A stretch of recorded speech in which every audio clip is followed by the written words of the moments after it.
বন্ধুরা আসসালামু আলাইকুম। তো আজকের ভিডিওর টপিকসটা হচ্ছে কিন্তু ভাইয়া আপনি কি ফেসবুকে সফল হবেন কি না। তো এই বিষয় নিয়ে আজকে আমি কথা বলবো। যারা যারা মনে করতেছেন এখন পর্যন্ত যারা মনে করতেছেন আমি এখানে বক বক করতে যাচ্ছি, তারা আমার ভিডিও ছেড়ে চলে যান। তাদের জন্য আমি ভিডিওটা তৈরি করি নাই রে ভাই। পুরো 4টা বছরের অভিজ্ঞতা থেকে আমি এই কথাটা বলতেছি, আপনি কি ফেসবুকে সফল হবেন কি না। তো এই কথাটার মানে কি, আপনাকে তো নিজে নিজে ফিল করতে হবে যে আমি যেভাবে ফেসবুকে কাজ করতেছি একটা পর্যায়ে গিয়ে আমি কি সফল হতে পারবো কি না। যদি আপনি সফল হতে নাই পারেন তাহলে তো আপনাকে ফেসবুকে থাকার কোনো প্রয়োজন নাই, ফেসবুকে সময় দেওয়ার কোনো দরকার নাই ভাই, আপনার ক্যারিয়ার নষ্ট হয়ে যাবে। আপনাকে আগে নিজে নিজে ফিল করতে হবে যে আমি ফেসবুকে সাকসেস হতে পারবো, জীবনের কোনো না কোনো এক সময় সফল হতে পারবো। যদি এটা আপনি শিওর হতে পারেন তাহলে কিন্তু আপনি নির্দ্বিধায় ফেসবুকে কাজ করতে পারেন। তো আপনি কিভাবে শিওর হবেন যে আপনি ফেসবুকে সাকসেস হবেন কি না, সেই বিষয় নিয়ে যেহেতু আমি আজকের ভিডিওটা প্লে করছি, তো চলেন আমি এখন মূল ভিডিওতে চলে যাই। তো এখন কথা হচ্ছে যারা ফেসবুকে এইভাবে কাজ করতেছেন যে আজকে 20টা রিলস আপলোড করলেন, কালকে 5টা, পরশু 3টা, এভাবে যারা এই ফেসবুক প্রোফাইল বা পেজে কন্টেন্ট আপলোড করতেছেন, শুধু রিলসে না, ফটো সেম প্রসেস। ফটো আজকে দেখা গেল আপনি বেশি ঘোরাঘুরি করতেছেন, আজকে 10 থেকে 15টা ফটো আপলোড করলেন, কালকে আবার একটা ফটো আপলোড করলেন, কারণ কালকে আপনার হাতে সময় ছিল না।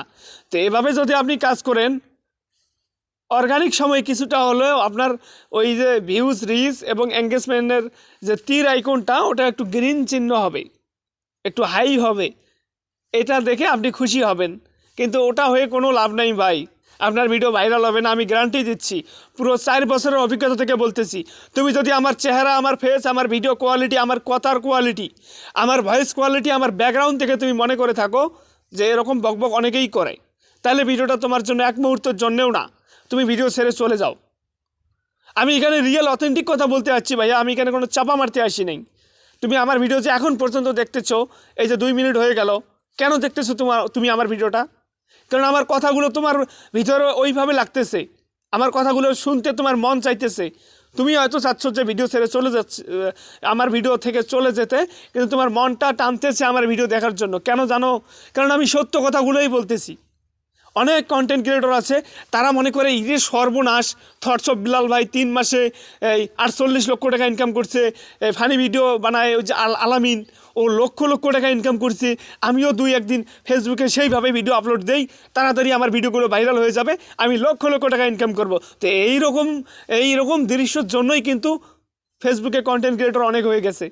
কিন্তু তারা আসলে কন্টেন্ট ক্রিয়েটর না রে ভাই, ওরা টাইম পাস করার জন্য আসে। ওরা কিছুদিন হয়তো কাজ করে, 1 মাস, 1.5 মাস, 2 মাস, সর্বোচ্চ কিন্তু তারা 2 মাস ফেসবুকে টিকতে পারে। পরবর্তী সময় দেখা যায় ভিডিওতে ভিউজ আসে না, 1000, 2000, সর্বোচ্চ 5K ভিউ আসা হয়, তখন তারা ফেসবুক থেকে চলে যায়, যে ফেসবুকে বুঝি আমার ভাত হবে না। এ ভাই, আমি তোমাকে একটা কথা বলতেছি, তোমাকে টার্গেট নিতে হবে যে আমি 5 মাস বা 1 বছর ফেসবুকে থাকবো। ফেসবুকের কোনো ভিউজের আশা করব না, ফেসবুক নিজের থেকে আমাকে যদি ভাইরাল করে তাহলে আমি ভাইরাল হব, আমি জোর করে কখনো ভিউজ আনবো না। তাইলে সেই ব্যক্তিটাই কিন্তু ফেসবুকে সাকসেস হতে পারবে। এই যে আলামিনকে তুমি দেখতেছো, ফানি ভিডিও তৈরি করে আলামিন, এই আলামিন কিন্তু ভাই একদিনে সাকসেস হয় নাই। আলামিনের মুখে তুমি শুনে দেখো, আলামিন 7টা বছর ধরে ফেসবুকে আছে। 7 বছর কাকে বলে জানো তুমি? তোমার বয়স হতে পারে 18 বছর বা 20-25 এরকম। তুমি 7টা বছর বোঝো, 7টা বছর একটানা ফেসবুকে থাকার মানেটা বোঝো তুমি। সে কেমনে পারছে এই 7টা বছর ফেসবুকে কাজ করতে? কোনো ইনকাম ছিল না, ও রাজমিস্ত্রি কাজ করে, রাজমিস্ত্রি কাজ করার পাশাপাশি কিন্তু সে ফেসবুকে ছিল। এখন আমি তোমাদের উদ্দেশ্যে একটা কথাই বলবো, যারা প্রাপ্তবয়স্ক, মানে 25 থেকে 30 বছরের মতো যাদের বয়স, তারা কিন্তু বিবাহিত, তাদের ফ্যামিলি আছে, তাদেরকে ইনকাম করতেই হবে।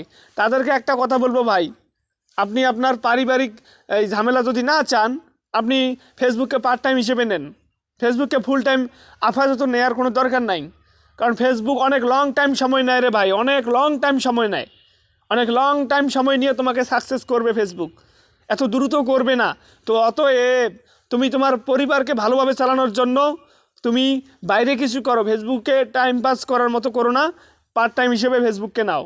এই 2-1 দিন টাইম পাস করবা অন্য কাজের পাশাপাশি, করার পর ফেসবুক থেকে চলে যাবা, ফেসবুককে হুদাহুদি গালি দিবা যে ফেসবুকে থেকে আমার কোনো লাভ হয়নি। এবং যারা আমার মতো সেম বয়সের আছো, 18, 17, তাদের কিন্তু এখনও ফ্যামিলি হয় নাই, মানে পরিবার চালানোর বয়সটা তাদের এখনও হয় নাই, তারা ফেসবুকে ফুল টাইম সময় দিতে পারো। তুমি যে ফুল টাইম সময় দিবা সারাটা দিন ফেসবুকে ভিডিও আপলোড করলেই যে তুমি সাকসেস, তেমনটা কিন্তু না রে ভাই।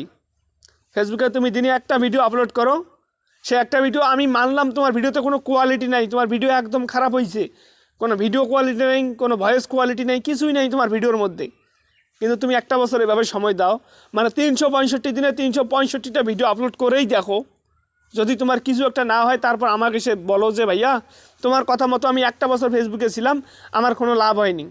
ভাই তুমি যদি টানা 365 দিনে 365টা ভিডিও আপলোড করতে পারো, আমি গ্যারান্টি দিচ্ছি ভাই, আমি স্টাম্পে আমি সিগনেচার করে দেব, তোমার ভিডিও মিলিয়ন হিট করবে। আর মিলিয়ন হিট করা মানেই তুমি সাকসেস রে ভাই, মিলিয়ন হিট করলেই তুমি সাকসেস। একটা ভিডিওতে যদি মিলিয়ন হিট করে পরবর্তী ভিডিওতে এমনিতেই মানে 5 লাখ ভিউজ এমনিতেই আসবে, তারপর ভিডিওতে এমনিতেই 3 লাখ ভিউজ আসবে, পরবর্তী ভিডিওতে দেখবা যে এভাবে রিচ বাড়তে বাড়তে তোমার প্রত্যেকটা ভিডিওতে মিলিয়ন ভিউজ আসবে, তখন তুমি বুকে হাত দিয়ে বলতে পারবা যে ভাই আমি সাকসেস। কিন্তু যদি তুমি ফেসবুককে একদম ফুল টাইম হিসেবে নাও, দেখা গেল তোমার পরিবার চালাতে তোমার কষ্ট করে হয়ে যাচ্ছে, পরবর্তীতে দেখবা যে তোমার আর ভালো লাগবে না, দূর ফেসবুকে কোনো ইনকাম আসতেছে না, আমি ফেসবুকে আর থাকবো না, আমি এখন অন্য আমার কর্মস্থল খুঁজি। তো এভাবে কোনো কাজ হবে না। তো এতটুকু কথা বলার জন্য আমি সাজিদুল এতক্ষণ ধরে আপনাদের মাঝে ছিলাম। তো এই কথাগুলো কেন বললাম, কারণ ভাই আপাতত ফেসবুকের কোনো আপডেট নাই, আর অন্যদের মতো আমি বলতে পারি না ভাই এই সেটিংসটা অন করো তোমার ভিডিও ভাইরাল, এই আংশাং ভিডিও আমি তৈরি করি না। যেহেতু আপডেট নাই আপনাদের মাঝে, তো আমাকে আসতেই হবে প্রত্যেকটা দিন, সেহেতু এই মূল্যবান কথাটাকু নিয়ে আসলাম। তোমাদের যদি ভালো লাগে তোমরা অবলম্বন করতেও পারো। ওকে, আল্লাহ হাফেজ, ভালো থাকবেন, সুস্থ থাকবেন।